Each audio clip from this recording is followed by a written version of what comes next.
చాలా కాలం నుంచున్న మన back pain సడన్‌గా కాల్లోకి రేడియేటింగ్ పెయిన్‌గా వస్తే దాని అర్థం ఏంటి అని అడుగుతూ ఉంటారు. కాల్లోకి వచ్చే పెయిన్‌ని షయాటికా అంటారు. అసలు షయాటికా అంటే ఏంటి అంటే షయాటిక్ నర్వ్ కంప్రెస్ అయితే వచ్చే పెయిన్‌నే షయాటిక్ నర్వ్ పెయిన్ అంటాం.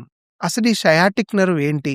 ఇది ఎక్కడి నుంచి ఎక్కడి వరకు వెళ్తూ ఉంటుంది? అంటే షయాటిక్ నర్వ్ అనేది మన వెన్నుపూస దగ్గర ఉండే నర్వ్స్ నుంచి తయారవుతది. అది చివరి 4 నర్వ్స్ నుంచి మొదలయ్యి, మన బటక్ నుంచి కాలు వెనక భాగం ద్వారా పాదం వరకు ట్రావెల్ చేస్తూ ఉంటుంది. ఈ షయాటిక్ నర్వ్ కనుక దాని దారిలో ఎక్కడైనా కంప్రెస్ అయితే మనకి షయాటిక్ నర్వ్ పెయిన్ వస్తుంటుంది. ఆ పెయిన్ నడుము దగ్గర నుంచి మొదలయ్యి అరిపాదం వరకు రావచ్చు.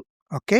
కామన్‌గా ఇలా రాటానికి కారణము మన నడుములో ఉండే డిస్క్ కొంచెం పక్కకు జరిగి నర్వ్ కంప్రెస్ అవ్వటం గాని, ఇరిటేట్ అవ్వటం గాని జరిగినప్పుడు షయాటిక్ నర్వ్ పెయిన్ వస్తుంటుంది. ఈ పెయిన్ ఎలా ఉంటుందంటే ఒక అబ్నార్మల్ సెన్సేషన్ లాగా ఉంటుంది. కొంతమంది అది నొప్పంటారు. కొంతమంది గుంజుతున్నట్టుందంటారు. ఆర్ ఒక electric wire shock like sensation అని కంప్లెయింట్ చేస్తూ ఉంటారు.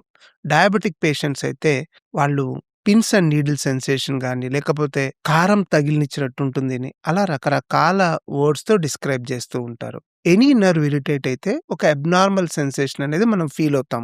అది షయాటిక్ నర్వ్ డిస్ట్రిబ్యూషన్‌లో వచ్చిందంటే దాన్ని షయాటికా అంటాం. ఇలా common reason for sciatica is నడుములో డిస్క్ పక్కకు జరిగి నర్వ్ కంప్రెస్ అయితేనే ఇలా వస్తుంది.